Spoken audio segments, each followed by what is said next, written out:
AP తిరుపతిలో విషాదం చోటు చేసుకుంది. వైకుంఠ ద్వార దర్శనం టోకెన్ల జారీలో జరిగిన తొక్కిసలాటలో 4 భక్తులు మృతి చెందారు. అలిపిరి, శ్రీనివాసం, సత్యనారాయణపురం, పద్మావతిపురం పార్క్ ప్రాంతాల్లో టోకెన్ల జారీ కేంద్రాలను ఏర్పాటు చేశారు అధికారులు. అయితే విష్ణునామం దగ్గర ఏర్పాటు చేసిన క్యూ లైన్లలో భక్తులు పెద్ద ఎత్తున రావడంతో తొక్కిసలాట జరిగింది. తొక్కిసలాటలో తమిళనాడుకు చెందిన సేలంకు భక్తురాలితో పాటు మరో 3 ఆసుపత్రికి తరలిస్తుండగా మృతి చెందారు.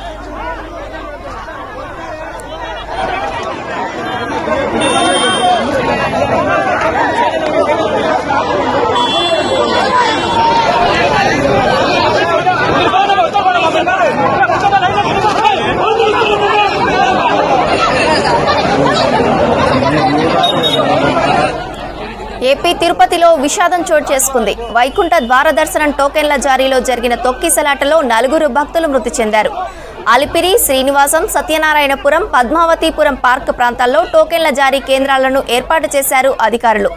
అయితే విష్ణునామం దగ్గర ఏర్పాటు చేసిన క్యూ లైన్లలో భక్తులు పెద్ద ఎత్తున రావడంతో తొక్కిసలాట జరిగింది. తొక్కిసలాటలో తమిళనాడుకు సేలంకు చెందిన మహిళా భక్తురాలతో పాటు మరో 3 ఆసుపత్రికి తరలిస్తుండగా మృతి చెందారు.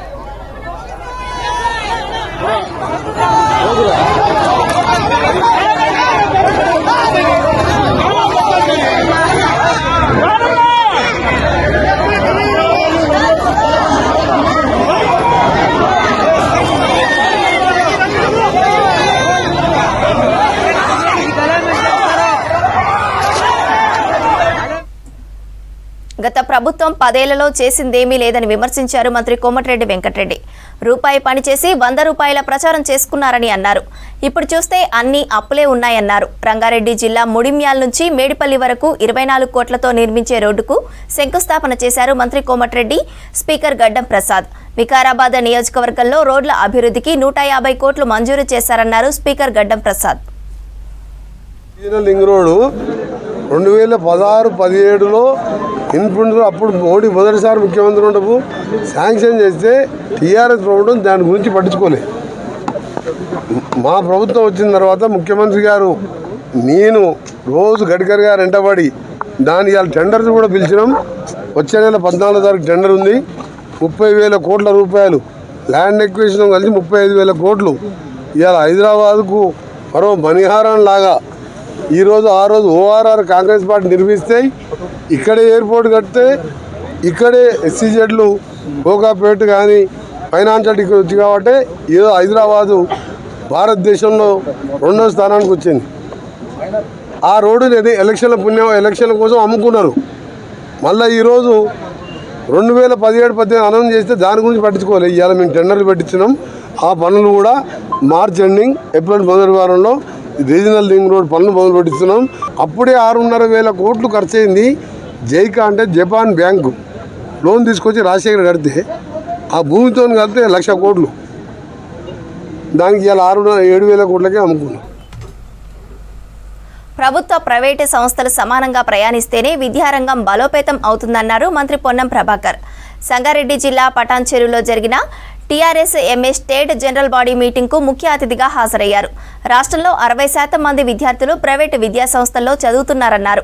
ప్రైవేటు విద్యాసంస్థలు వ్యాపార దృష్టితో కాకుండా భావి భారత పౌరులకు విద్యాబుద్ధులు నేర్పుతున్నామనే భావనతో సహకరించాలన్నారు.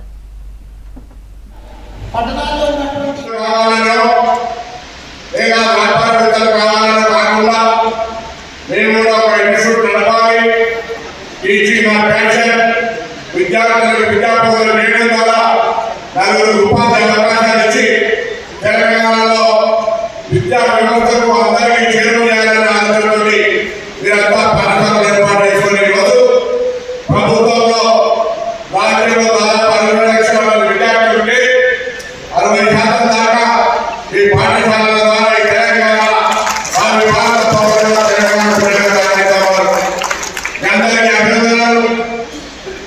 తప్పకుండా ప్రభుత్వం రకాలుగా పోటీ పరీక్షల ద్వారా ఉన్నతమైనటువంటి చదువుల ద్వారా ప్రభుత్వ రిక్రూట్మెంట్ నిధులు ఉండగానే పిల్లల తల్లిదండ్రులు పాఠశాలల పట్ల ఆకర్షితులు చేసుకోవడానికి అడ్మిషన్ ఎక్కువ సంఖ్య రావడానికి నేను కూడా తప్పనిసరి పరిస్థితుల్లో దిగాలు ఎక్కువ ఇస్తూ క్వాలిఫికేషన్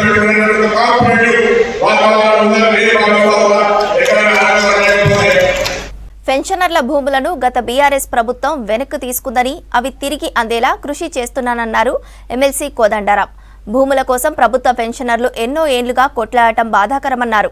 హైదరాబాద్ బషీర్బాగ్ ప్రెస్ క్లబ్లో తెలంగాణ గవర్నమెంట్ పెన్షనర్స్ అసోసియేషన్ నూతన సంవత్సర క్యాలెండర్ను ఆవిష్కరించారు కోదండరాం. గతంలో కాంగ్రెస్ ప్రభుత్వం రంగారెడ్డి జిల్లా గోపన్నపల్లిలో ఇచ్చిన 189 ఎకరాల భూమిని గత బీఆర్ఎస్ ప్రభుత్వం రద్దు చేసిందన్నారు. సంస్థకు కూడా ఇవన్నీ అవసరమే. సంస్థ గుర్తింపును నిలబెట్టడానికి, అస్తిత్వాన్ని కాపాడటానికి ఇవన్నీ అవసరం. మరి దానికి తగ్గట్టుగానే ఇవాళ క్యాలెండర్ విడుదల చేస్తున్నందుకు అభినందిస్తున్నా. మనందరికీ సందర్భం ఏదైనా విషయమైతే ప్లాట్ల ప్రధానంగా ఉంటుంది, తప్పదది. ఎందుకంటే చాలా ఏళ్ళుగా ఎదురు చూస్తున్నాం. ప్రతి మనిషికి కూడా తిండి, బట్ట, తర్వాత కీలకమైంది ఇల్లే. ఆ ఇల్లు, ఇంటి మీద, నెత్తి మీద గూడు ఏర్పరచుకోగలిగితే దానికంటే సంతోషం ఇంకొకటి ఉండదు. నిన్నెవరో చెప్తా ఉండే, ఈ ప్లాట్ నాకెందుకు, నేను ఒంటరి మనిషిని అంటే, ఎవరో ఒక ప్లాట్ ఇస్తానంటే వద్దన్నారు. వద్దంటే ఇచ్చిన ఆయన చెప్పిండంట, పక్షి కూడా రోజంతా తిరిగి సాయంత్రానికి గూటికే వస్తుందమ్మా, నువ్వు ఈ ప్లాట్ తీసుకో, ఎక్కడన్నా ఉండటానికి మీద ఉంటుంది. అట్లా పక్షులైనా తిరిగి ఓ గూడు దగ్గర ఏర్పాటు చేసుకున్నట్టే సాయంత్రం సేద తీరటానికి మనకు కూడా కుటుంబంతో కలిసి కాలక్షేపానికి, కుటుంబంతో కలిసి జీవితాన్ని పంచుకోవటానికి ఒక గూడు అనేది అవసరం. ఆ మేరకి ఇవాళ మనం కూడా ఒక ఇల్లు జాగా కోసం చేస్తున్న ప్రయత్నం అందరికీ తెలిసిందే. ఈ ప్రయత్నం చిన్నారెడ్డి గారు ఉన్నారు కాబట్టి వారితో పాటుగా నేను కూడా నా సహకారం ఉంటుందని నేను చెప్తున్నాను. తప్పనిసరిగా రాబోయే రోజుల్లో దీని గురించి మనం మళ్ళీ సాధించుకోవటానికి చేయవలసిన ప్రయత్నం చేద్దాం. రైతులకు ఉండే హక్కులను విత్తన కంపెనీలు హస్తగతం చేసుకున్నాయన్నారు రైతు వ్యవసాయ సంక్షేమ commission chairman Kodandareddy. Hyderabad HACA భవన్లో seeds corporation chairman Anvesh Reddy అధ్యక్షతన విత్తన విధానం, నాణ్యత సవాళ్లపై రైతు సంఘాల ఆధ్వర్యంలో సమావేశం నిర్వహించారు. సీడ్ కంపెనీలు డామినేట్ చేసి రైతులకు నాణ్యమైన విత్తనాలు దొరకకుండా కుట్రలు చేస్తున్నాయన్నారు. రాష్ట్రంలో విత్తన చట్టం తీసుకురావాల్సిన అవసరం ఉందన్నారు అన్వేష్ రెడ్డి. ప్రభుత్వానికి ప్రతిపాదనలు పంపిస్తామని చెప్పారు. సమావేశంలో కల్తీ విత్తనాలు అరికట్టే అంశానికి సంబంధించి రైతుల సంఘాల నాయకులు సలహాలు ఇచ్చారు, సూచనలు ఇచ్చారు. అప్పట్లో బీటీ పత్తి విత్తనాల విషయంలో కూడా రాజశేఖర రెడ్డి గారు ముఖ్యమంత్రి వచ్చినప్పుడు అప్పుడు వాళ్ళు ఇష్టం వచ్చినట్టు బీటీ పత్తి విత్తనాలు అమ్మితే రాజశేఖర రెడ్డి గారు నో, నా దగ్గర నా రాష్ట్రంలో మీరు అట్లా అమ్మడానికి లేదు, నేనేదని నిర్ణయం చేస్తానో అది అమ్మాలని చెప్పి చట్టం కూడా తీసుకొచ్చారు. దాన్ని ఛాలెంజ్ చేసిండ్రు హైకోర్టులో. వర్షాకాలం కంటే ముందే ఒక సమావేశం జరిగి రైతు సంఘాలు, విత్తనాలు ఉత్పత్తి చేసే వాళ్ళు, కంపెనీలు, శాస్త్రవేత్తలు అందరం కలిసి కూర్చొని మాట్లాడి, నర్సింహారెడ్డి మీరు కూడా వచ్చేటోళ్ళు, అక్కడ నిర్ణయం చేసేవాళ్ళు ఈ ధరకే పత్తి విత్తనాలు అమ్మాలే, ఏ ఏ జిల్లాలో ఏ పత్తి విత్తనాలు అవసరం ఉంటే ఆయా జిల్లాలలో నిల్వ ఉంచాలనేది. ఇప్పుడు లేదు అదంతా. రాను రాను వ్యవసాయానికి చాలా కుటుంబాలు దూరం అయిపోతున్నాయి. దీన్ని మనం గ్రహించాలి. ఎందుకు దూరం అయిపోతున్నాయి? అనేకమైన కారణాలు ఉన్నాయి. దీన్ని మనకు తెలుసు ఎట్లా దూరం అయిపోతుంది. దీన్ని కనీసం 10 మంది ఒక ఊరో లేకపోతే 2 ఊర్లో కలిపి ఒక గ్రూప్గా ఏర్పడి పంటలు పండించి దీన్ని ఈ ఇబ్బందుల నుంచి బయటపడడానికి కేంద్రం అయితే హెచ్పిఓలు అంటుంది, పేరు ఏదైనా ఉండనియండి, కొద్దిగా మనమందరం కూడా మనం ప్రాక్టికల్గా మనం వ్యవసాయ కుటుంబాల నుంచి వచ్చిన వాళ్ళం కాబట్టి మన పైననే బాధ్యత ఉంది. మనం ఒక పేపర్ తయారు చేసి ఇవ్వాల్సిన అవసరం ఉంది. కార్పొరేషన్ కూడా విత్తన కంపెనీలు వాళ్ళ ధరలు నిర్ణయించేట్లో ఎవరు నిర్ణయిస్తారు, ఆంక్షలు లేవు అనేది ఎంతకైతే ఉందో, మా దగ్గర కార్పొరేషన్లో ఉన్నటువంటి కొన్ని విత్తనాలు మేము అందించే దాంట్లో కొంత రేటును మేము డిసైడ్ చేస్తాడు. అంటే మాకు కాస్ట్ ఆఫ్ ప్రొడక్షన్, లాభాలు చూసుకోకుండా కొంత మనం ధర నిర్ణయించడం వల్ల వాటి మీద కొంత నియంత్రణ ఉన్నది. కానీ మిగిలిన కమర్షియల్ క్రాప్స్, మేజ్ కానీ, మిర్చి కానీ వీటి మీద అసలు నియంత్రణ లేకుండా పోయింది ధరలు. తెలంగాణలో విత్తన చట్టం అవసరం ఉన్నది. రైతుల సంక్షేమం దృష్ట్యా ఈ చట్టం ఒక విధానాన్ని రూపొందించి రాష్ట్ర స్థాయిలో విత్తన నమోదు కమిటీని ఏర్పాటు చేయాలి. నమోదు చేసిన విత్తన రకం రద్దు చేసే అధికారం కూడా ఈ కమిటీకి ఉండాలి. సంక్రాంతి పండుగకు సొంతూర్లకు వెళ్లే వారి కోసం ఆర్టీసీ ప్రత్యేక బస్సులను ఆపరేట్ చేస్తోంది. హైదరాబాద్లోని ప్రధాన బస్టాండ్స్ నుంచి తెలంగాణ, ఏపీ, కర్ణాటకకు వెళ్లే ప్రయాణికులకు అన్ని రకాల ఏర్పాట్లు చేశారు అధికారులు. 6,432 అదనపు బస్సులను నడుపుతున్నామని తెలిపారు Rangareddy regional manager Srilatha. LB Nagar, Uppal, Aramghar, JBS points నుంచి పికప్, డ్రాప్ చేసేలా బస్సులను ఆపుతామని తెలిపారు. మహాలక్ష్మి ఫ్రీ బస్సు సర్వీసులను వినియోగించుకునే మహిళలకు ఇబ్బందులు కలగకుండా ప్రత్యేక సర్వీసులను నడుపుతున్నామంటున్న ఆర్ఎం శ్రీలతతో హరిత ఫేస్ టు ఫేస్. సంక్రాంతి పండుగకి సొంతూర్లకు వెళ్లే వారి కోసం ఆర్టీసీ ప్రత్యేక ఏర్పాట్లు చేసింది. స్పెషల్ బస్సులను కూడా రన్ చేయబోతున్నారు. దీనికి సంబంధించి పూర్తి డీటెయిల్స్ మనతో మాట్లాడడానికి రీజనల్ మేనేజర్ శ్రీలత గారు ఉన్నారు. మేడం చెప్పండి, ముఖ్యంగా హైదరాబాద్ నుంచి సొంతూర్లకు చాలా వరకు ఈ ఫెస్టివల్ సీజన్లో రష్ ఉంటుంది కదా, ఎలాంటి ఏర్పాట్లు చేశారు? ఈ సంవత్సరం ఎన్ని ప్రత్యేక బస్సులు నడుపుతున్నారు? నమస్కారం అండి. ఈ సంక్రాంతి సందర్భంగా అదనంగా 6,432 బస్సెస్ ఆపరేట్ చేయడానికి ప్లాన్ చేసుకున్నామండి. అది అంటే టువర్డ్స్ వేరియస్ డెస్టినేషన్స్ లైక్ అది వరంగల్ కావచ్చు, ఖమ్మం, నిజామాబాద్, మహబూబ్ నగర్, మెదక్, నల్గొండ, అలాగే ఏపీ డెస్టినేషన్స్. సో మొత్తం కలిపి 6,432 బస్సెస్ అదనంగా నడపడానికి ప్లాన్ చేసుకున్నాం. అది కూడా మనము 7th నుంచి 12th వరకు అని ప్లాన్ చేసుకున్నామండి. బట్ 7th, 8th అంత మూమెంట్ ఏం లేదు, ఈరోజు కూడా ఏం లేదు. రేపటి నుంచి ఎక్కువ మూమెంట్ ఎక్స్పెక్ట్ చేస్తున్నాము. మనకి స్కూల్స్, కాలేజెస్కి హాలిడేస్ 11th నుంచి ఇచ్చారు కాబట్టి 10th ఆఫ్టర్నూన్ నుంచి విపరీతమైన ట్రాఫిక్ మూవ్మెంట్ ఎక్స్పెక్ట్ చేస్తున్నామండి. దానికి అనుగుణంగా బస్సులు ఏర్పాటు చేసుకున్నామండి. హైదరాబాద్లో ముఖ్యంగా ట్రాఫిక్ నేపథ్యంలో సిటీ అవుట్స్కర్ట్స్ నుంచి ఎక్కువగా బస్సులు ఆపరేట్ చేస్తారు కాబట్టి ఇటు ఎల్బీ నగర్ కావచ్చు, ఉప్పల్ రింగ్ రోడ్డు, అట్లాగే ఆరాంఘర్, జేబీఎస్ ఈ 4 ప్రాంతాల నుంచి ఎట్లాంటి ఏర్పాట్లు చేస్తున్నారు ప్రయాణికుల కోసం? ఇప్పుడు మేము ప్లాన్ చేసిన అదనపు బస్సులన్నీ కూడా మీరు చెప్పినట్లు Uppal, LB Nagar, Aramghar and JBS ఇక్కడి నుంచి నడపడానికి అరేంజ్మెంట్స్ చేసుకున్నామండి. ఉప్పల్లో ఈ ప్రాంతాల్లో అంతా కూడా మనము ప్యాసింజర్స్కి seating arrangements and drinking water facilities provide చేస్తున్నాము. అంటే ఇప్పుడు ఇమ్లీబన్ వరకు వస్తే కనుక బస్సులు టోటల్ ట్రాఫిక్ జామ్ అవుతుంది, కంజెషన్ ఉంటుంది కాబట్టి అక్కడి నుంచి అదనపు బస్సులు నడిచేలాగా ఏర్పాట్లు చేస్తున్నామండి. సంక్రాంతి ఫెస్టివల్ అనగానే అదనపు ఛార్జీలు ఉంటాయని ప్రయాణికులంతా కూడా భయపడుతుంటారు. మరి ఆర్టీసీ బస్సులు అదనపు ఛార్జీల పరిస్థితి ఏంటి? ఎంత మేర పెంచారు? ఎట్లా ఉంది? రెగ్యులర్గా నడిచే బస్సుల్లో నార్మల్ ఛార్జెసే ఉన్నాయండి. ఏదైతే మేము అదనంగా పూల్ చేసి నడుపుతున్నామో వాటిల్లో మటుకు 50% అదనపు ఛార్జెస్ ఉంటాయండి. మనకి 1 వేనే ట్రాఫిక్ ఉంటుంది కాబట్టి రిటర్న్లో మనకి ఒక్క ప్యాసింజర్ కూడా అవైలబుల్గా ఉండరు, 0 రెవెన్యూ ఉంటుంది కాబట్టి ఈ 50% అదనపు ఛార్జెస్ అనేది అదనపు బస్సుల్లో కలెక్ట్ చేయటం జరుగుతుందండి. ఇక ఈసారి ఎలక్ట్రిక్ బస్సులు కొత్తగా తీసుకొచ్చారు, అవి కూడా కీ రోల్ కాబోతున్నాయి. వాటి కోసం ఎట్లాంటి జాగ్రత్తలు తీసుకుంటున్నారు? ముఖ్యంగా ఈ పవర్ ఛార్జింగ్ స్టేషన్స్ కావచ్చు, ఇప్పుడు ఈ రద్దీ నేపథ్యంలో ఎక్కువగా రష్ ఉంటుంది, కెపాసిటీకి మించి ఎక్కుతుంటారు. ఎట్లాంటి ఏర్పాట్లు చేశారు ఎలక్ట్రిక్ బస్సులకు సంబంధించి? ఎలక్ట్రిక్ బస్సెస్ అంటే మనకి నిజామాబాద్, కరీంనగర్ అండ్ హనుమకొండ, వరంగల్ నుంచి ఆపరేషన్ ఉందండి.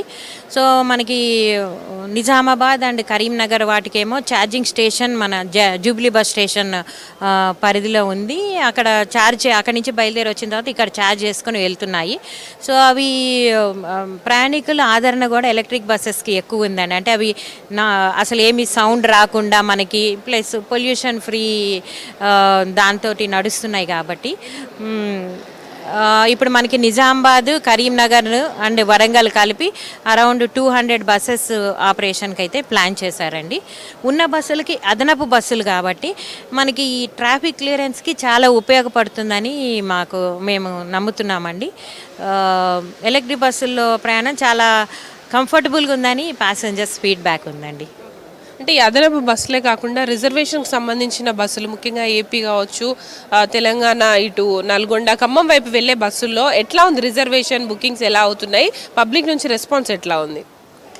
మనకి సంక్రాంతి అంటే ఏపీ వైపు చాలామంది తరలి వెళ్తారని మనకు అందరికీ తెలుసు. దానికి అనుగుణంగానే మనకి 10th 11th విపరీతమైన రద్దీ కనిపిస్తుందండి. మన ఆన్లైన్ బస్సెస్ మనం ఆన్లైన్లోనే ఉంటుంది రిజర్వేషన్ మ్యాక్సిమం ఏపీ డెస్టినేషన్స్కి. సో దాంట్లో 10th and 11th బస్సెస్ మేము ఓపెన్ చేసిన బస్సెస్ అన్నీ మోర్ దాన్ 80% రిజర్వ్ అయిపోయినాయి టికెట్స్. ముఖ్యంగా మహాలక్ష్మి స్కీమ్ వర్తించే బస్సుల సంఖ్య ఎంత ఉంది, ఏ రూట్లో డిమాండ్ ఉండే అవకాశం ఉంటుంది, మహాలక్ష్మి స్కీమ్ బస్సులకి ఎట్లాంటి రెస్పాన్స్ ఉంది ప్రస్తుతం, అండ్ రానున్న రోజుల్లో ఈ ఫెస్టివల్ టైంలో అధికంగా రద్దీ ఉంటుంది కాబట్టి వాళ్ళకి ఇబ్బంది కలగకుండా ఎలాంటి జాగ్రత్తలు తీసుకుంటున్నారు? ఇప్పుడు మనము ఆపరేట్ చేసే 6,432 బస్సెస్ అన్నాం కదండి. దాంట్లో 90% యాక్చువల్గా మనకి మహాలక్ష్మి స్కీమ్ అప్లికబుల్ బస్సెసే ఉంటాయి. అంటే ఈ ఎక్స్ప్రెస్, పల్లె వెలుగు, ఈ బస్సులన్నింటిలో కూడా అంటే అడిషనల్గా పూల్ చేసి నడిపినా కానీ దాంట్లో మహాలక్ష్మి స్కీమ్ అప్లికబుల్ ప్యాసింజర్స్కి ఫ్రీనే ఉంటుంది. మనం ఈ అడిషనల్ బస్సెస్ అనేది వరంగల్ కానీ నిజామాబాద్, కరీంనగర్ ఈ సిటీలో నడిచే బస్సుల్ని పూల్ చేసి పంపిస్తుంటామండి. వాటిలన్నింటిలో కూడా మహాలక్ష్మి స్కీమ్ అప్లికబుల్ ఉంటుంది. మనకి దానికి తోడు ఎలక్ట్రిక్ బస్సులు కూడా అందుబాటులోకి వచ్చాయి కాబట్టి ఈ రద్దీకి అనుగుణంగా మహాలక్ష్మి స్కీమ్ కింద ఫ్రీగా ట్రావెల్ చేసే మహిళా ప్రయాణికులకి ఎలాంటి ఇబ్బంది ఉండదని మేము భావిస్తున్నామండి. ఆ రద్దీకి అనుగుణంగానే ఏర్పాట్లు చేసుకొని సిద్ధంగా ఉన్నాం. చూడొచ్చు, మొత్తంగా అయితే సంక్రాంతి పండుగ కోసం ఆర్టీసీ ప్రత్యేక బస్సులు అయితే రన్ చేస్తుంది. దాంతోపాటు స్పెషల్ బస్సుల్లో 50% వరకు కూడా అదనపు ఛార్జీలు ఉండబోతున్నాయి. ఇక మహాలక్ష్మి స్కీమ్ అమల్లో ఉన్నందున ఎలాంటి ఇబ్బందులు కలగకుండా మహిళల కోసం ప్రత్యేక ఏర్పాట్లు, దాదాపు 90% ఈ స్కీమ్ వర్తించే బస్సులని జిల్లాలకు ఆపరేట్ చేస్తున్నట్టు అధికారులు చెబుతున్నారు. కెమెరా పర్సన్ సంజయ్తో హరిత, V6 న్యూస్, హైదరాబాద్. ఇటీవల విడుదలైన ఏవీటీ గోల్డ్ కప్ టీ ప్రకటనకు ప్రజల నుంచి మంచి స్పందన వస్తోందని తెలిపింది ఆ సంస్థ యాజమాన్యం. తొలిసారిగా ఈ ప్రకటనలో సినీ తారలు మాధవన్, నయనతార కలిసి నటించారని తెలిపారు. ఈ ప్రకటన అభిమానులు, టీ ప్రేమికులను ఆకర్షించిందన్నారు. అమోఘమైన సువాసన, మైమరిపించే రుచి, గొప్ప రంగుకు ఏవీటీ గోల్డ్ కప్ టీ పేరుగాంచిందన్నారు. ప్రజలకు ఏవీటీ గోల్డ్ కప్ టీ మధ్య బంధాన్ని ఈ ప్రకటన మరింత బలోపేతం చేసిందని తెలిపింది ఏవీటీ యాజమాన్యం. అదే సువాసన. Hey I'm back. Hey Maddy, అంతా ఏం అమేజింగ్ ప్లేస్ చూసావు? ముందుగా అక్కడ ఉన్న వెలుగు బంగారం లాగా మెరిసి, తర్వాత ఆ గాలిలో ఉన్న సువాసన, అన్నీ జస్ట్ పర్ఫెక్ట్. పర్ఫెక్ట్. ఇప్పుడే వస్తాను.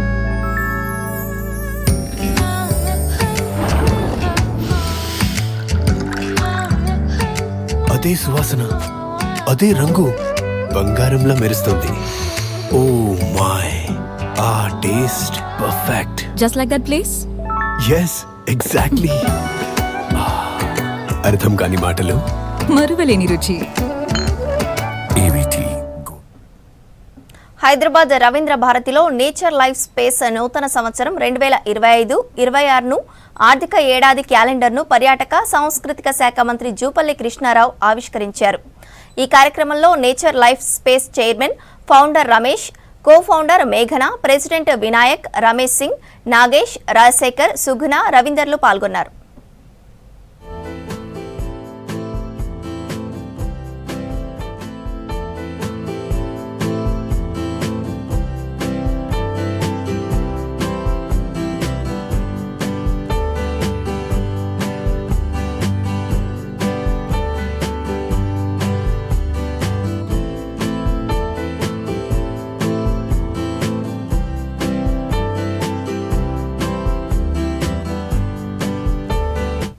ఆయన రాజకీయ నాయకుడో, సినిమా హీరోనో కాదు, కానీ తనకంటూ ఓ ప్రత్యేకత ఉండాలనేదే ఆయన ఉద్దేశం. అందుకే కొన్నేళ్లుగా బంగారంపై పెట్టుబడి పెట్టి ఒంటిపై ధరిస్తున్నాడు. మా బాబు బంగారం అని అందరితో పిలిపించుకుంటున్నాడు. ఒంటిపై భారీగా బంగారం ధరించడం తన కోరిక అంటున్న హైదరాబాద్కు చెందిన గోల్డ్ మెన్ కొండా విజయ్ కుమార్తో Vijay face to face. Telugu రాష్ట్రాల్లో ఆయన ఎక్కడ ఉన్నా ఒక స్పెషల్ ఉంటుంది. ఆయన చుట్టూ ఎప్పుడు కూడా ఒక 10 మంది, ఆయన ఏ ప్రాంతానికి వెళ్ళినా, ఏ ఫంక్షన్కి వెళ్ళినా, ఏ దేవాలయానికి వెళ్ళినా ఆయనను చూసేందుకు కూడా జనం ఎగబడుతూ ఉంటారు.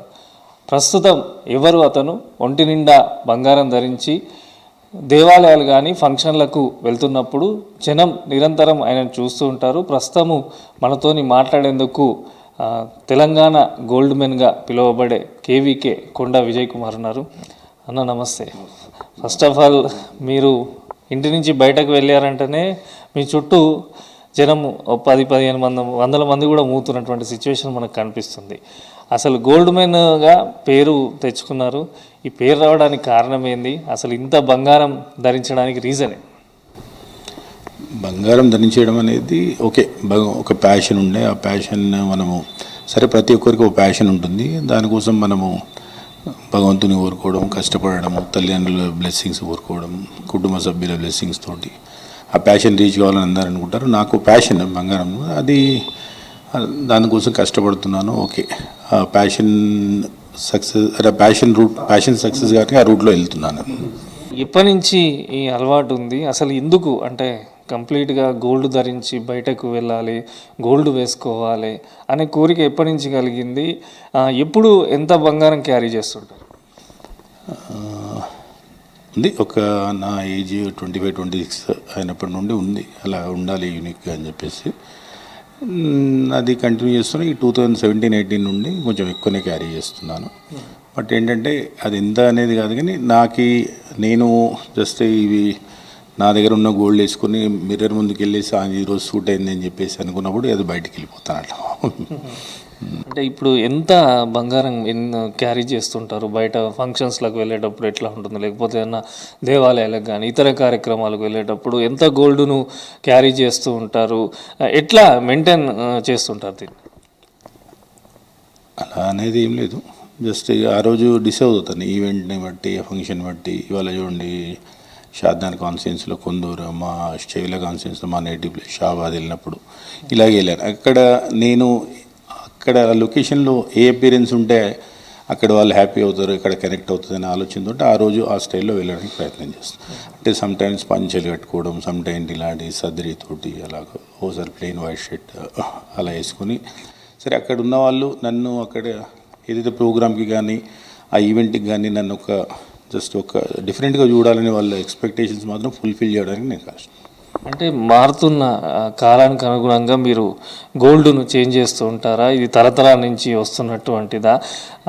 ఇది అసలు అంటే ఈ రకమైనటువంటి వేసుకొని బయటకు వెళ్తూ ఉంటారు కదా, మారుతున్న కాలానికి అనుగుణంగా కూడా గోల్డ్ డిజైన్స్ కానీ ఇవన్నీ మారుస్తూ ఉంటారు? ఎస్, మీరు అన్నది కరెక్టే. ఒక 2-3 years 4 yearsకి అవుతూ నేను చేంజ్ చేస్తుంటాను. ఉన్న గోల్డ్ని మళ్ళీ రీప్లేస్ చేయడం, మళ్ళీ తీసుకోవడం, అనుకున్న ఒక 4 years మామూలుగా దాని ట్రెండ్ ఉన్నాయి వాటి డిజైన్ చేయడానికి నేను డిజైన్ చేయించుకోవడానికి మాత్రం ట్రై చేస్తున్నాను. అంటే మీరు 25 సంవత్సరాల నుంచి ఒక ఫ్యాషన్ క్యారీ చేయడం అనేది, అదే మీ 30+ నుంచి ఫ్యాషన్.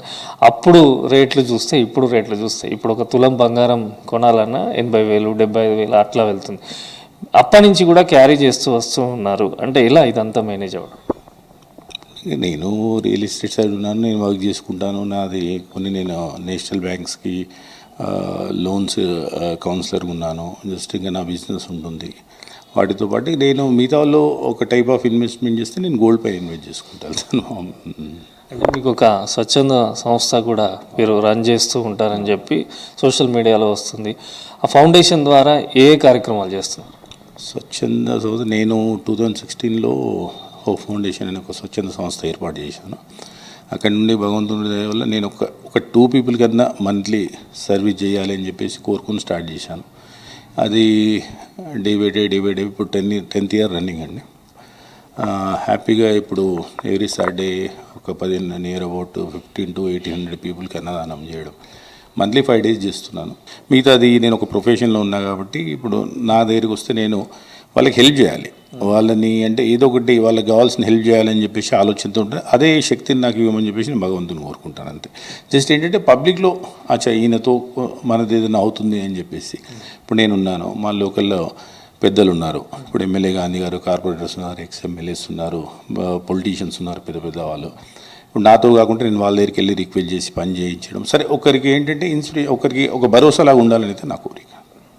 సో అది మొత్తానికి ఒక ఒక ఫ్యాషన్తోనే బంగారం ధరించి బయటకు వెళ్తున్నాం తప్ప దీంట్లో ఎటువంటి దురుద్దేశం లేదని, ఎవరికి ఎటువంటి ఇబ్బంది లేదని, కానీ విమర్శించే వారికి కూడా వారి ఇష్టానికే వదిలేస్తున్నట్టు కూడా కొండ విజయ్ కుమార్ చెప్తున్నారు. కెమెరా పర్సన్ మధుతో Vijay, V6 news, Hyderabad. Mythri movie makers నిర్మిస్తున్న జై హనుమాన్ చిత్రంపై న్యాయవాది మామిడాల తిరుమల్ రావు నాంపల్లి క్రిమినల్ కోర్టులో కేసు దాఖలు చేశారు. జై హనుమాన్ చిత్రం టీజర్లో హనుమంతుడిని కించపరిచే విధంగా దృశ్యాలు ఉన్నాయన్నారు. గత సంవత్సరం 2024 అక్టోబర్ 30న విడుదలైన టీజర్లో హనుమంతుడిని ముఖ చిత్రం బదులు నటుడు రిషబ్ శెట్టి మోహన్ చూపించడాన్ని అభ్యంతరం వ్యక్తం చేశారు. వీరి చర్యలు హిందువుల మనోభావాలను దెబ్బతీసేలా ఉన్నాయన్నారు తిరుమల్ రావు. చిత్ర దర్శకుడు ప్రశాంత్ వర్మ, మైత్రి మూవీ మేకర్స్ నిర్మాతలు నవీన్, రవిశంకర్, నటుడు రిషబ్ శెట్టిలపై ఫిర్యాదు చేశామని తెలిపారు. జై హనుమాన్ అనే మూవీ టీజర్ రిలీజ్ చేశారండి ఇన్ ద మంత్ ఆఫ్ అక్టోబర్లో. ఇది మైత్రి మూవీ మేకర్స్ వాళ్ళు, which is represented by their producers Naveen Yerneni, Yalamanchili Ravishankar, and produced directed by Prashanth Varma, acted by Rishab Shetty, award winner actor. Sir ఇదంతా బాగానే ఉంది, కానీ ఇక్కడ చూసినట్టయితే ఈ పోస్టర్ చూడండి సార్. ఈ పోస్టర్లో చూసినట్టయితే రిషబ్ శెట్టిని ఒక మంకీ కింగ్ లాగా చూపించారు, సరే, విత్ మస్కులర్ బాడీ. కానీ ఇక్కడ చూసినట్టయితే ఆయన ఫేస్ మాత్రం హ్యూమన్ ఫేస్. అంటే ఇక్కడ ఏంటిది, హనుమాన్ అంటే మన భగవంతుడు హనుమాన్ని పూర్తిగా వ్యక్తీకరించి ఇక్కడ ఏంటంటే ఆయనని ఒక హ్యూమన్ లాగా చూపిస్తున్నారు ఫేస్కి వచ్చేసరికి. అంటే ఏంటిది, ఇక్కడ క్లియర్గా చెప్పాలంటే ఈ మన రిషబ్ శెట్టిని ఫోకస్ ఎక్కువ చేసుకుంటూ హనుమంతుని తక్కువ చేసుకుంటూ ఆ యొక్క యాక్టర్, ఎందుకంటే ఆయన అవార్డ్ విన్నర్ యాక్టర్ కాబట్టి ఆయన ఎక్కువ ఫోకస్ చేసుకుంటూ చేశారు. కాబట్టి నేను క్రిమినల్ కోర్ట్స్ లోపల కేసు ఫైల్ చేయడం జరిగింది. ఈరోజు నేను నా వాంగ్మూలం ఇచ్చాను అక్కడ. అయితే ఇదొకటి, ఇప్పుడు ఈ జరిగినందుకు రేపు టుమారో ఒక దేవుడు ఎట్లా ఉంటాడు అంటే హనుమంతుడు ఎట్లా ఉంటాడు అంటే నేను ప్రూవ్ చేసుకోవాల్సిన సిచ్యువేషన్ వచ్చింది. మేడ్చల్ జిల్లా బోడుప్పల్లో చింతల చెరువును ఆక్రమించారని హైడ్రాకు ఫిర్యాదు చేశారు కాంగ్రెస్ నాయకులు. దీంతో చెరువు పక్కన నిర్మించిన బిల్డింగ్ ను పరిశీలించారు హైడ్రా కమిషనర్ రంగనాథ్. ఈ చెకింగ్ లో మేడిపల్లి ఎంఆర్ఓ, ఇరిగేషన్ అధికారులు, బోడుప్పల్ మేయర్ అజయ్ పాల్గొన్నారు. అన్ని రకాలుగా పరిశీలించి చర్యలు తీసుకుంటామని తెలిపారు రంగనాథ్. ఇక్కడ 59 సర్వే నంబర్లో యాక్చువల్గా ల్యాండ్ 4 acres 12 గుంటస్ పట్టా ల్యాండ్ ఉంటే ఇక్కడ అయినా 6 ఎకరాలు 12 గుంటలు దాదాపు 2 acres కబ్జా చేసి ఈ అపార్ట్మెంట్ కట్టడం జరిగింది. దీని గురించి దాదాపు ఒక 6 సంవత్సరాల నుంచి మన కాంగ్రెస్ పార్టీ లీడర్స్ కురిశంకర్ కానీ, అలానే కొత్త ప్రభాకర్ అన్న కానీ, అలానే ఇక్కడ ఉన్న చెంగచెల్ల కాంగ్రెస్ వాళ్ళందరూ కుట్టడం జరుగుతుంది. దీని మేరకు ఒక 5 months కింద మన డిప్యూటీ మేయర్ గారు కొత్త శ్రవంతి కిషోర్ గారు వెళ్ళి కంప్లైంట్ చేయడం జరిగింది. దానికి వాళ్ళ ఇన్స్పెక్షన్ కోసం మన రంగనాథ్ సార్ రావడం జరిగింది. ఇది ఎంఆర్ఓ గారితో అలానే ఇరిగేషన్ వాళ్ళతో జాయింట్ ఇన్స్పెక్షన్ చేసి ఇక్కడ ఏదైతే గవర్నమెంట్ ల్యాండ్ ఉందో ఆ గవర్నమెంట్ ల్యాండ్ కంపల్సరీగా కాపాడతామని చెప్పి చెప్పడం జరిగింది. ఒడిశా నుంచి గంజాయిని తీసుకొచ్చి హైదరాబాద్ పాత బస్తీలో అమ్మడాన్ని ప్రయత్నిస్తున్న ఇద్దరిని అరెస్టు చేశారు పోలీసులు. ఓల్డ్ సిటీలోని ఇస్లామియా కాలేజ్ దగ్గర అనుమానాస్పదంగా తిరగడంతో పట్టుకొని బ్యాగ్ చెక్ చేయడంతో 8 కిలోల గంజాయి స్వాధీనం చేసుకున్నారు పోలీసులు. ఒడిశాలో కొనుగోలు చేసిన హైదరాబాద్లో విక్రయిస్తున్నారని తెలిపారు ఇన్స్పెక్టర్ శ్రీనివాస్. NDPS యాక్ట్ ప్రకారం కేసు నమోదు చేసి రిమాండ్కు తరలించామని తెలిపారు పోలీసులు.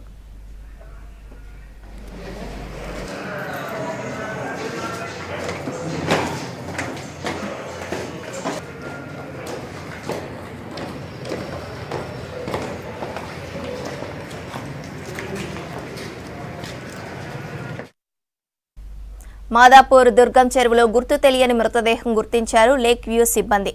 దీంతో వెంటనే పోలీసులకు సమాచారం ఇవ్వడంతో వచ్చి బయటకు తీశారు. పోస్టుమార్టం కోసం మృతదేహాన్ని ఉస్మానియా హాస్పిటల్కు తరలించారు పోలీసులు. కేసు నమోదు చేసి దర్యాప్తు చేస్తున్నారు పోలీసులు.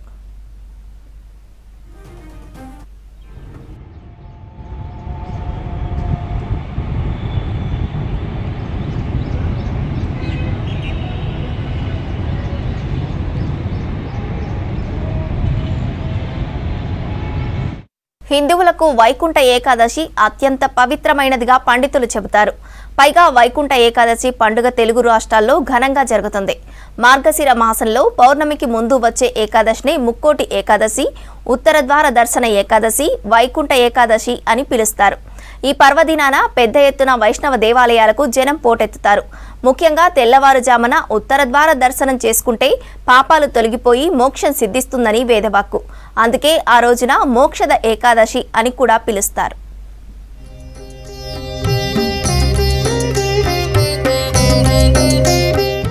మార్గశిర మాసం విష్ణువుకు అత్యంత ప్రీతికరమైందని చెబుతారు పండితులు. ఈ నెలలోనే ధనుర్మాసం ప్రారంభమవుతుంది. ఈ ధనుర్మాసంలోనే వైకుంఠ ఏకాదశి కూడా వస్తుంది. నెలకు 2 చొప్పున సంవత్సరానికి 24 ఏకాదశి తిథులు వస్తాయి. ఏడాదిలో వచ్చే మిగతా ఏకాదశి తిథులతో పోలిస్తే సూర్యుడు ఉత్తరాయణానికి మారే ముందు వచ్చే ధనుర్మాస ఏకాదశిని వైకుంఠ లేదా ముక్కోటి ఏకాదశిగా పిలుస్తారు.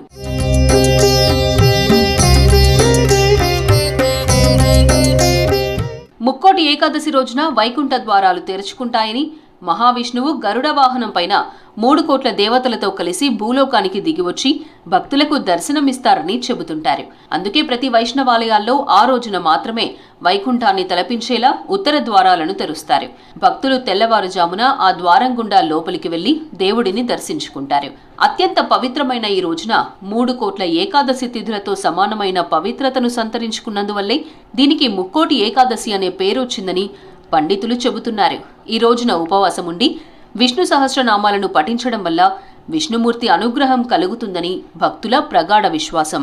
స్వామివారు స్త్రయస్త్రికోటి దేవతలు భూమండలానికి వచ్చి మనను తరింపచేసేటువంటి ఏకాదశి ఈ ముక్కోటి ఏకాదశి అని, వైకుంఠ ద్వారము తెరుచుకునేటువంటి రోజు కాబట్టి ముక్కోటి ఏకాదశిని, మోక్షప్రదమైనటువంటి దానికి ప్రతీక అయినటువంటి రోజు.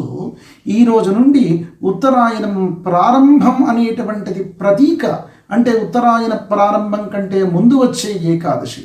ఇక నుంచి ఎవరైతే స్వర్గప్రాప్తి కావలసిన వారు ఉంటారో, ఇక్కడ చనిపోయినటువంటి వారికి కూడా ముక్కోటి ఏకాదశి నుంచి ఉత్తరాయణం అంత్యం వరకు కూడా వారికి మోక్షం అనేటువంటిది కలుగుతుంది. కాబట్టి ఉత్తర ద్వారం అనేటువంటిది మోక్షప్రదమైనటువంటి ద్వారం కాబట్టి మోక్ష ఏకాదశి అనే పేరుతో కూడా పిలువబడుతూ ఉంది.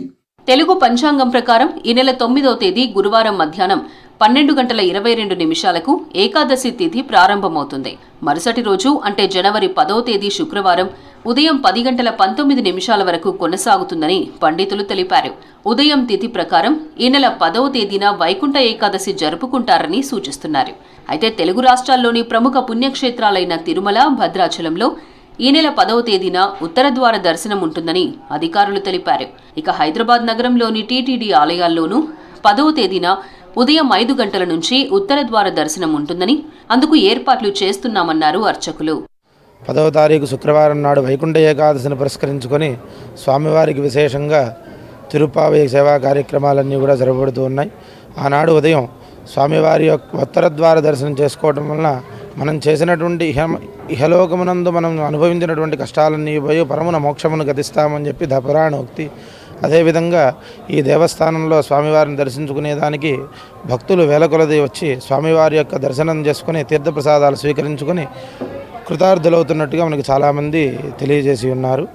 అదేవిధంగా మనకి వైకుంఠ ఏకాదశిని గురువారం చేసుకోవాలా, శుక్రవారం చేసుకోవాలా అనేటువంటి సందిగ్ధంలో ఉన్నవారికి వైకుంఠ ఏకాదశి శుక్రవారమే అని చెప్పి మనకి పురాణోక్తి. మనము సౌరమానం ప్రకారంగా చేసుకునేటువంటి విధానం కాదు కనుక మనకి మిగులే ప్రధానం కాబట్టి మనకి శుక్రవారమే వైకుంఠ ఏకాదశి. ముక్కోటి ఏకాదశి సందర్భంగా నగరంలోని వైష్ణవ ఆలయాలు ముస్తాబవుతున్నాయి. భక్తులకు ఇబ్బందులు తలెత్తకుండా ఏర్పాట్లు చేస్తున్నారు.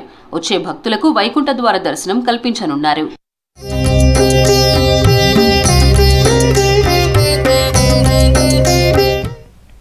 ప్రమాదకర వైరస్లను అరికట్టాలంటే మన ప్రాచీన భారతీయ సాంప్రదాయాలు పాటించాలంటున్నారు హెల్త్ ఎక్స్పర్ట్స్.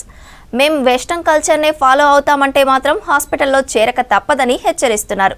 షేక్ హ్యాండ్ కల్చర్ని వీడి నమస్కారం పెట్టే పద్ధతిని పాటిస్తే హెచ్ఎంపీవీ లాంటి వైరస్లను అరికట్టవచ్చంటున్నారు డాక్టర్లు.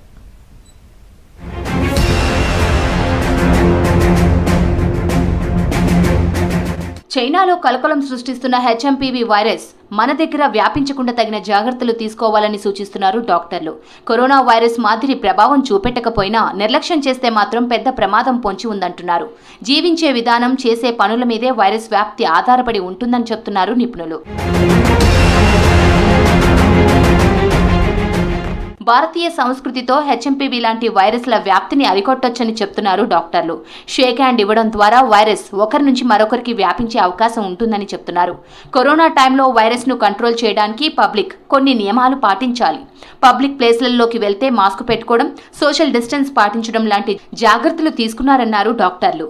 ఈ వైరస్ నుంచి మనం చూసుకుంటే కోవిడ్ టైంలో, ఈ వ్యాక్సిన్స్ అండ్ లాక్డౌన్ టైంలో ఏదైతే కోవిడ్ ఉన్న పెద్ద వైరస్ని మనం కంట్రోల్ చేయడానికి లాక్డౌన్ పెట్టుకున్నాం. దాంట్లో జనాలు అందరూ కూడా చాలా జాగ్రత్తగా కొన్ని ప్రాక్టీసెస్ని చేశారు. ఎలా అంటే ప్రతిదాన్ని కూడా శుభ్రంగా స్నానాలు చేయడం, పొద్దున సాయంత్రం ఏది తీసుకొచ్చినా శుభ్రంగా కడుక్కొని వాడుకోవడం, లేదు అంటే మనిషికి ఇంత దూరం అని పెట్టేసి ఏది గుంపులుగా ఉండకుండా, లేదు ఎలాంటి పబ్లిక్ ప్లేస్ లోకి వెళ్ళిపోతే ఎవరికి వాళ్ళే జాగ్రత్తగా మనం మాస్క్ పెట్టుకునే వాళ్ళం. ఎప్పటికప్పుడు హ్యాండ్ శానిటైజర్స్లో చేతులు వాష్ చేసుకుంటూ ఉండేవాళ్ళం.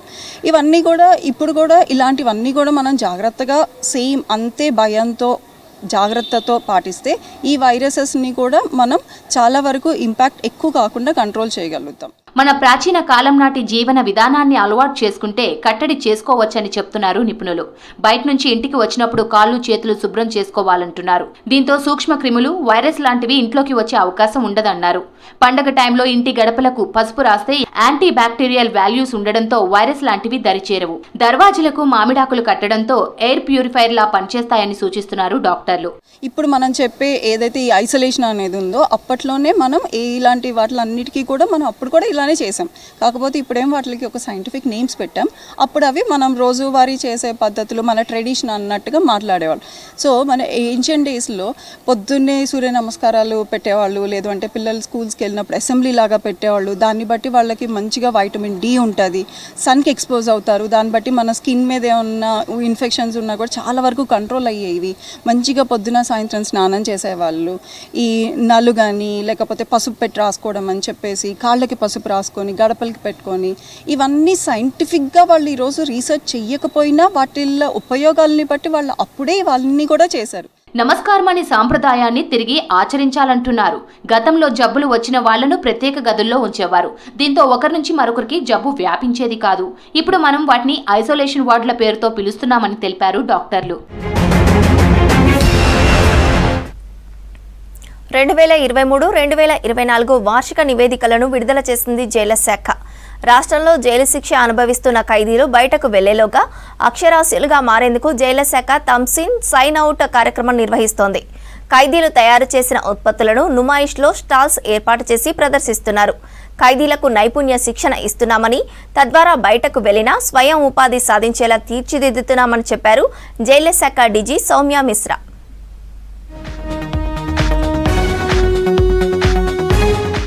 జైళ్ల శాఖ 2023-2024 వార్షిక నివేదికలను విడుదల చేశారు డీజీ సౌమ్య మిశ్రా. 2023లో హత్య కేసులో 2501 మంది శిక్ష అనుభవిస్తున్నారని, ఎన్డీపీఎస్ యాక్ట్ కింద 3541 మంది పురుషులు, 147 మంది మహిళలు జైలులో ఉన్నారు.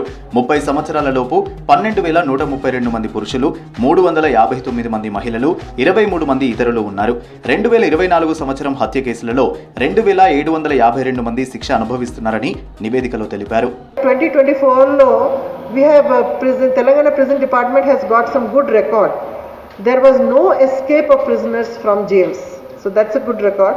Second is there was no suicides in Telangana jails this year, and out of these 7 prisoners మేము parole and furlough ఇస్తాము. ఇంతకు ముందు చెప్పాను, this parole and furlough ఇచ్చినప్పుడు 7 prisoners overstayed. So దాంట్లో we have apprehended 4 and we have brought them back. In fact, I have formed special teams to get back all those prisoners who are overstaying. Out of that, the same year, in this process, Mehboobabaad and Warangal jail officials, okay, 67 old fugitive prisoner S. Veeranna, Kambalpalli village, Mehboobabaad, he had overstayed for more than 40 years. Valku patkunaru. So this is a good year, and we will be rewarding them on January 26th. POCSO కేసులో 2024లో 3655 మంది పురుషులు, 94 మంది మహిళలు, ఇతరులు ఒకరు ఖైదీలు జైళ్లలో ఉన్నారు. 2024లో 33 మందికి పెరోల్ ఇచ్చామన్నారు. డ్రగ్స్ కు బానిసైన వారికి త్వరలోనే 4 సెంటర్లలో అవగాహన కార్యక్రమం ఏర్పాటు చేస్తామన్నారు DG Soumya Mishra. Because of the especially youth, and the government has taken very right decision in having a drive against drug abuse, because ఇప్పుడు modern days లో to the youth this is a very big problem. And మాకు ఇప్పుడు increase కూడా అయింది in jail admissions of drug addicts and those who are doing drug abuse. So అందుకని మేము de-addiction center open చేస్తున్నాము, and we are also giving them psychiatric help. And he had come and given training to all the jail authorities how to deal with drug abuse, how to deal with those who are drug addicts. ఎలాగ చేయాలి కూడా మా prison department అంతా training తీసుకున్నాము. And now you will see that we will be taking more and more programs on reformation of drug addicts. ములాఖాత్ ద్వారా ఖైదీల కుటుంబ సభ్యులతో వీడియో కాల్ మాట్లాడే అవకాశం కల్పిస్తున్నారు. ఇప్పటి వరకు 2650 మంది ఖైదీలకు నైపుణ్య శిక్షణ ఇప్పిస్తున్నామని, 12650 మందిని అక్షరాస్యులుగా తీర్చిదిద్దామన్నారు డీజీ. 2024 జైలు అదాలత్లో 1045 మందికి అవకాశం కల్పించామన్నారు. సత్ప్రవర్తన కలిగిన ఖైదీలను 213 మందిని విడుదల చేశామని తెలిపారు. ఇప్పటి వరకు జైల్లో ఉండి 750 మంది డిగ్రీ పూర్తి చేశారని, 225 మంది పీజీ పూర్తి చేశారన్నారు డీజీ సౌమ్య మిశ్రా. వచ్చిన వాళ్ళు their percentage of illiteracy is very high, so that is what our motto is, thumb in, sign out. So దీంట్లో 12,650 prisoners were made literate by the prison department. Also we have education MOUs with Dr. B.R. Ambedkar Open University and Indira Gandhi National Open University, and we have study centers in Chellapalli prison. There 750 inmates have got graduation degree and 225 inmates have got post graduation degree under this scheme. Allu Arjun jail నుంచి విడుదలలో ఎలాంటి లోపం లేదని చట్ట ప్రకారమే చేశామన్నారు జైళ్ల శాఖ DG Soumya Mishra. ఇక హైదరాబాద్ లో జరిగే నుమాయిష్ ఎగ్జిబిషన్ లో జైళ్ల శాఖ తరపున ప్రత్యేక స్టాల్స్ ఏర్పాటు చేశామన్నారు. గత సంవత్సరం అవార్డు కూడా వచ్చిందని గుర్తు చేశారు జైళ్ల శాఖ డీజీ సౌమ్య మిశ్రా. నాకు జైల్లో ఒకటే మెయిన్ డోర్ ఉంది, దాంట్లోనే అతను వెళ్ళారు. ఆఫ్టర్ జైల్ నుంచి బయటకు వెళ్ళిన తర్వాత ఏం చేశారు, that we are not responsible for that. వాళ్ళు ఫ్యామిలీ బాండ్స్ ఇంక్రీజ్ అవుతుంది, వాళ్ళకు సోషల్ బాండ్స్ ఇంక్రీజ్ అవుతుంది, and they will not feel depressed. అండ్ వెళ్ళిన తర్వాత వాళ్ళకు అడ్జస్ట్మెంట్ కూడా ఫ్యామిలీతో. యాజ్ ఆఫ్ నౌ మాకు ఒక్కసారి జైలు నుంచి రిలీజ్ అయితే, జైలు నుంచి రిలీజ్ అంటే those who have been convicted వాళ్ళు రిలీజ్ అయిన తర్వాత they will have certain period of టైంలో పోలీస్ విల్ హ్యావ్ సమ్ అంటే అటెన్షన్ ఆన్ దెమ్, సర్వేలెన్స్ ఉంటుంది. ప్లస్ మాకు సోషల్ వెల్ఫేర్ డిపార్ట్మెంట్ కూడా వాళ్ళు కూడా సమ్ సర్వేలెన్స్ పెడతారు. 2023తో పోలిస్తే 2024 సంవత్సరంలో 30 ఏళ్ల లోపు వారే జైళ్లలో ఉన్నారని నివేదికలో వెల్లడైంది. వారికి స్కిల్ డెవలప్మెంట్ శిక్షణతో పాటు ఇంటికి అవసరమైన పరికరాలను కూడా తయారు చేయిస్తుంది జైళ్ల శాఖ.